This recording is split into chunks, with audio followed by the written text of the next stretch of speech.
শুভ সকাল ছাত্রছাত্রীরা। আশা করছি তোমরা সকলে ভালো আছো, সুস্থ আছো এবং সুস্থ থাকো, সেই কামনাই করি। আমি Biswanath Banerjee hope polytechnical institute থেকে ইলেকট্রিক্যাল, মেকানিক্যাল ও সিভিল ডিপার্টমেন্টের যে সমস্ত শিক্ষার্থীরা ষষ্ঠ সেমিস্টারে অধ্যয়ন করছো তাদেরকে ইন্ডাস্ট্রিয়াল ম্যানেজমেন্ট ক্লাসে স্বাগতম জানাচ্ছি। আমি প্রথমেই মহান সৃষ্টিকর্তাকে স্মরণ করতে চাই, যিনি আমাদেরকে সৃষ্টি করেছেন, যার দয়ার উপরে আমরা নির্ভর করে এখনো পর্যন্ত আছি। কারণ বর্তমান বিশ্বে যে মহামারী করোনা ভাইরাস দেখা দিয়েছে, যেটা অদৃশ্যভাবে আমাদেরকে ভীতির সৃষ্টি করছে, আমাদেরকে বিভিন্ন পরিস্থিতির সৃষ্টি করছে। আমরা সবসময় একটা ভয়ের মধ্যে আছি। তারপরেও যে আজকে তোমাদের সামনে আসতে পেরেছি, এর জন্য তাকে অশেষ ধন্যবাদ। আমি তোমাদেরকে আজ এই ইন্ডাস্ট্রিয়াল ম্যানেজমেন্টের অষ্টম অধ্যায় পাঠ করাবো। আমাদের এই চ্যাপ্টারটি হচ্ছে সিদ্ধান্ত গ্রহণের মৌলিক ধারণা ও কৌশল সমূহ।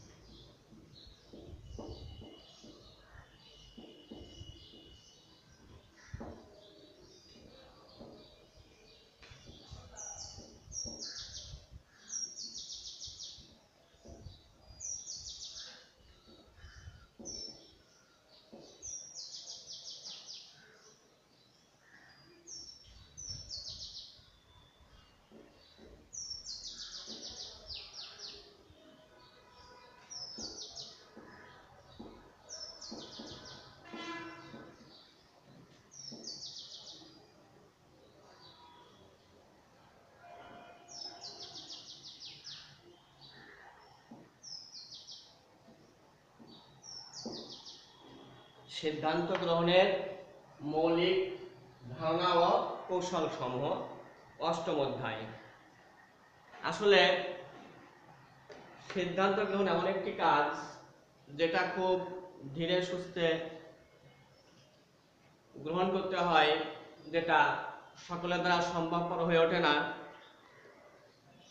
কিন্তু ব্যবস্থাপনা মানেই আগে সঠিক সিদ্ধান্ত গ্রহণ করতে এমনভাবে যাতে প্রতিষ্ঠান বর্তমান ভবিষ্যৎ সব দিক দিয়ে যে কোনো সমস্যার মোকাবেলা করতে পারে, এবং সার্বিক ব্যবস্থাপনা কিভাবে হবে এই সম্পর্কে আগে থেকেই এই সিদ্ধান্ত গ্রহণ করে রাখতে হয়। আমরা আসলে জানি যে ভবিষ্যৎ কর্মপন্থা কতটুকু কিভাবে কি করা হবে, এই সমস্ত বিষয় দিয়ে এই আগাম চিন্তা ভাবনাই হচ্ছে সিদ্ধান্ত গ্রহণ।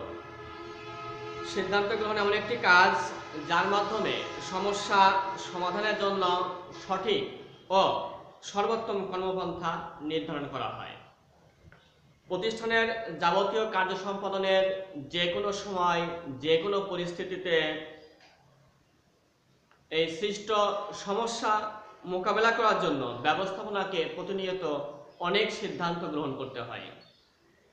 এই কারণে ব্যবস্থাপনা সিদ্ধান্ত গ্রহণ প্রক্রিয়া বলা হয়, অর্থাৎ ব্যবস্থাপনা একটা সিদ্ধান্ত গ্রহণ প্রক্রিয়া। বস্তুত সিদ্ধান্ত গ্রহণ ব্যবস্থাপনার অপরিহার্য কার্যাবলীর মধ্যে সবচেয়ে গুরুত্বপূর্ণ বিষয়। সঠিক সময়ে সঠিক ও সময়োচিত সিদ্ধান্ত কার্যক্ষেত্রে সকল স্তরে সফলতা বয়ে আনে।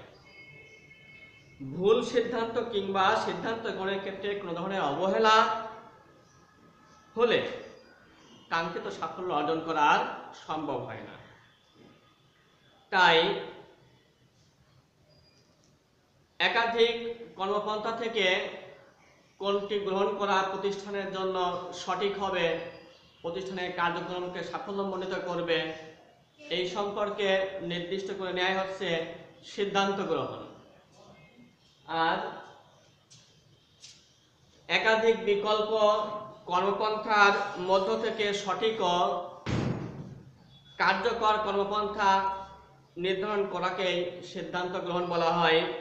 অন্যভাবে বলা যায়, কোনো কর্মপন্থা গ্রহণ বা কোনো সমস্যা সমাধানের জন্য একাধিক বিকল্পের মধ্যে থেকে সর্বোত্তম বিকল্পটি গ্রহণ করা বা বাছাই করা এবং অন্যগুলি ত্যাগ করাই হলো সিদ্ধান্ত গ্রহণ। অর্থাৎ পরিকল্পনা প্রণয়ন, সংগঠন, কর্মী সংস্থান, নির্দেশনা, সমন্বয় সাধন, প্রেরণা দান এবং নিয়ন্ত্রণ সহ সকল কাজের ক্ষেত্রেই সিদ্ধান্ত গ্রহণের প্রয়োজনীয়তা রয়েছে। অধ্যাপক R.W. গ্রিফিন এর মতে এক সেট বিকল্পের মধ্য থেকে একটি বিকল্প পছন্দ করাকেই সিদ্ধান্ত গ্রহণ বলা হয়। রিস এবং কুন্টেজ বলেছেন, decision making is defined as the selection of A course of action from among alternative. অর্থাৎ অনেকগুলো বিকল্পের মধ্য থেকে একটি কার্যধারা নির্বাচন করাই হলো সিদ্ধান্ত গ্রহণ। এই সংজ্ঞাগুলি থেকে আমরা দেখতে পাচ্ছি যে এই সিদ্ধান্ত গ্রহণের কোনো নির্দিষ্ট সমস্যার সমাধানের বিকল্প কর্মপন্থা চিহ্নিতকরণ করতে হয়। আবার একটি যৌক্তিক প্রক্রিয়া, সিদ্ধান্ত গ্রহণ একটি যৌক্তিক প্রক্রিয়া, যাতে নির্বাহীগণ তাদের বিচার ক্ষমতা, বুদ্ধিমত্তা ও জ্ঞান প্রয়োগ করতে পারে। 3. প্রতিষ্ঠানের কার্যক্রম চলমান রাখতে একাধিক বিকল্প থেকে সর্বোত্তম বিকল্পটি গ্রহণের প্রক্রিয়া হচ্ছে সিদ্ধান্ত গ্রহণ। তা আমরা বলতে পারি যে সিদ্ধান্ত গ্রহণ হলো এমন একটি ব্যবস্থাপকীয় প্রক্রিয়া যা পারিপার্শ্বিক অবস্থা বিবেচনা করে একাধিক বিকল্প থেকে প্রতিষ্ঠানের লক্ষ্য অর্জনের জন্য সর্বোত্তম বিকল্প নির্ধারণ করা।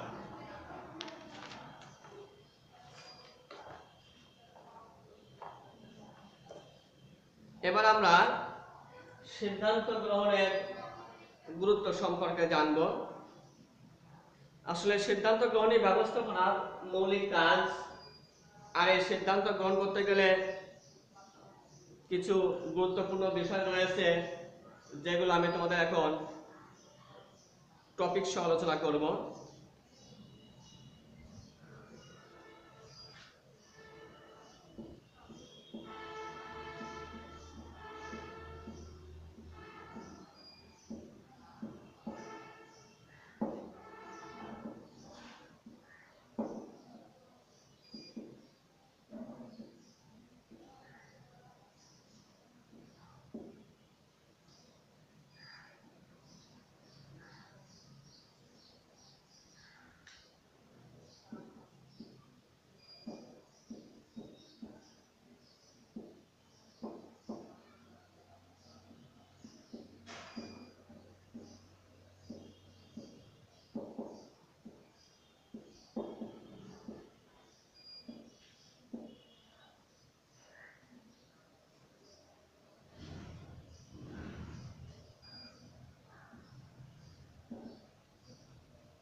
সিদ্ধান্ত গ্রহণের গুরুত্ব প্রথমে হলো সমস্যার সমাধান, উদ্দেশ্য অর্জন, দক্ষতা বৃদ্ধি, সম্পর্ক উন্নয়ন, গতিশীলতা বৃদ্ধি, সৃজনশীলতার বিকাশ, সম্পদের ব্যবহার, উৎপাদন ব্যয় হ্রাস বা উৎপাদন ব্যয় নিয়ন্ত্রণ যেটা আমরা বলি, তারপর কার্যপ্রক্রিয়া অনুসরণ, নেতৃত্বের বিকাশ এবং সমস্যা চিহ্নিতকরণ। এখন আমরা পর্যায়ক্রমে আলোচনায় আসি। প্রথমে আছে সমস্যার সমাধান।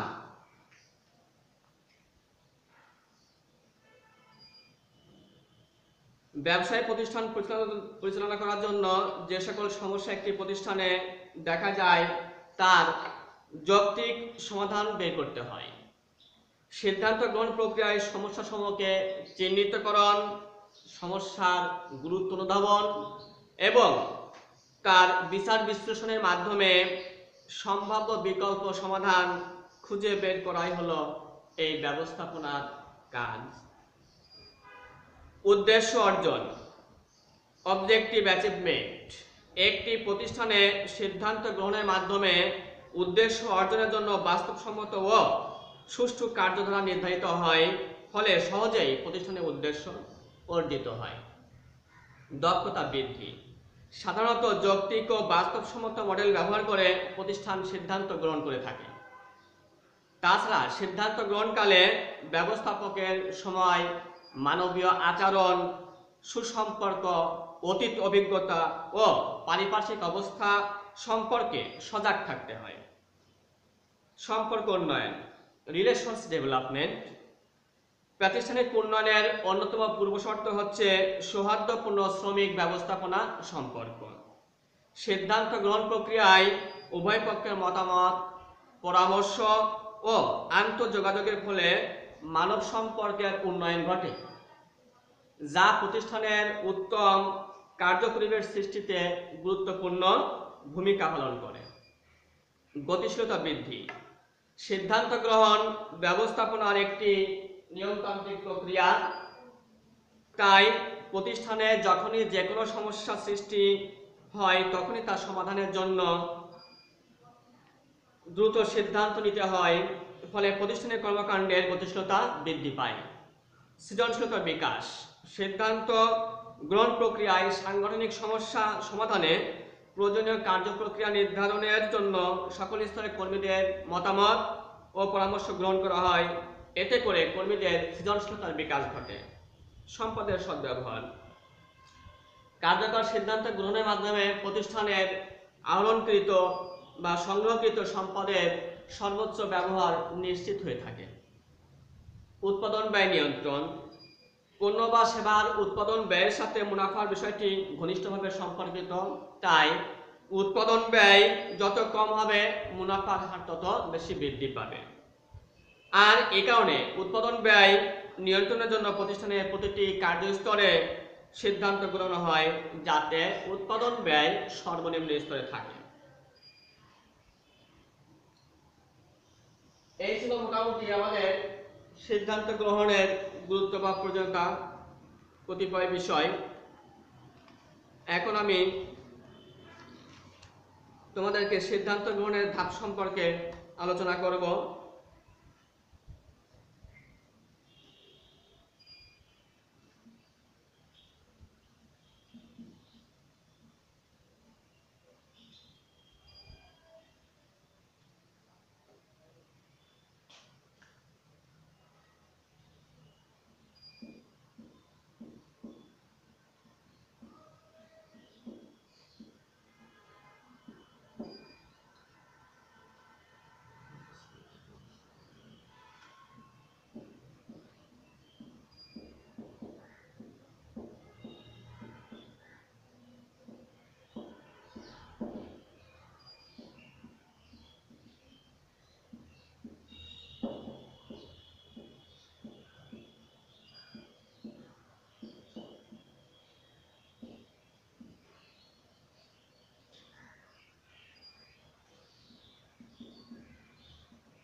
সিদ্ধান্ত গ্রহণের যে ধাপসমূহ আমরা একটু দেখি।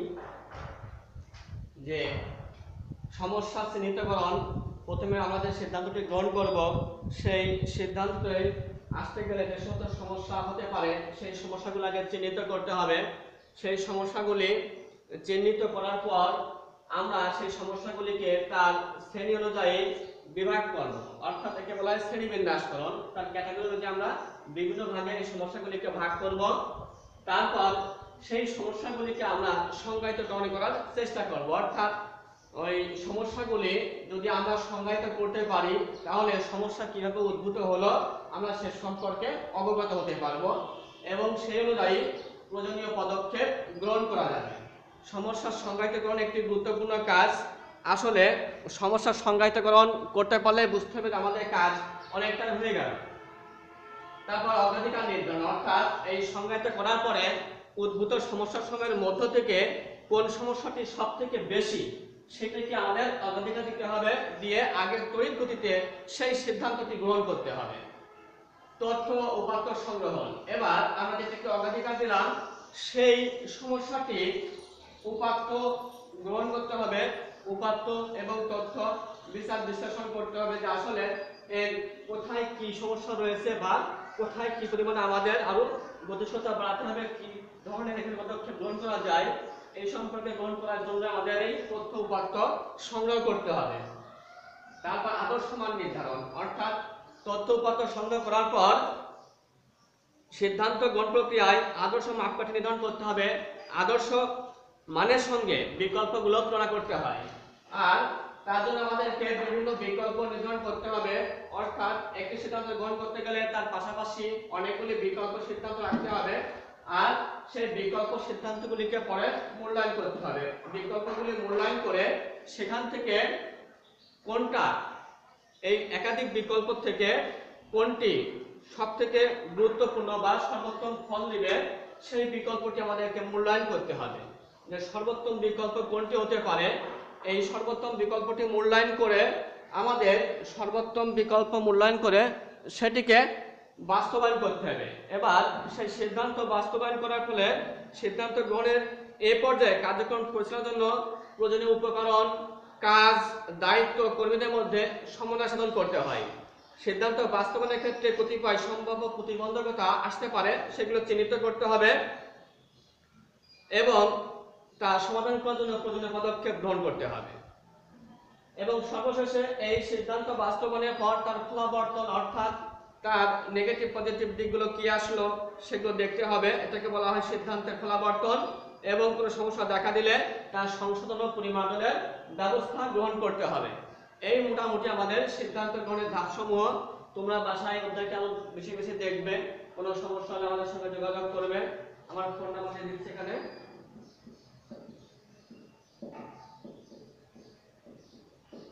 তোমরা অবশ্যই বাসায়গুলো দেখবে, কোনো সমস্যা আমাদের সাথে যোগাযোগ করো। তাহলে আজকে আমরা জানতে পারলাম সিদ্ধান্ত গ্রহণের ধারণা, সংজ্ঞা, গুরুত্ব এবং সিদ্ধান্ত গ্রহণের ধাপসমূহ। সকলে ভালো থাকো, সুস্থ থাকো, ধন্যবাদ।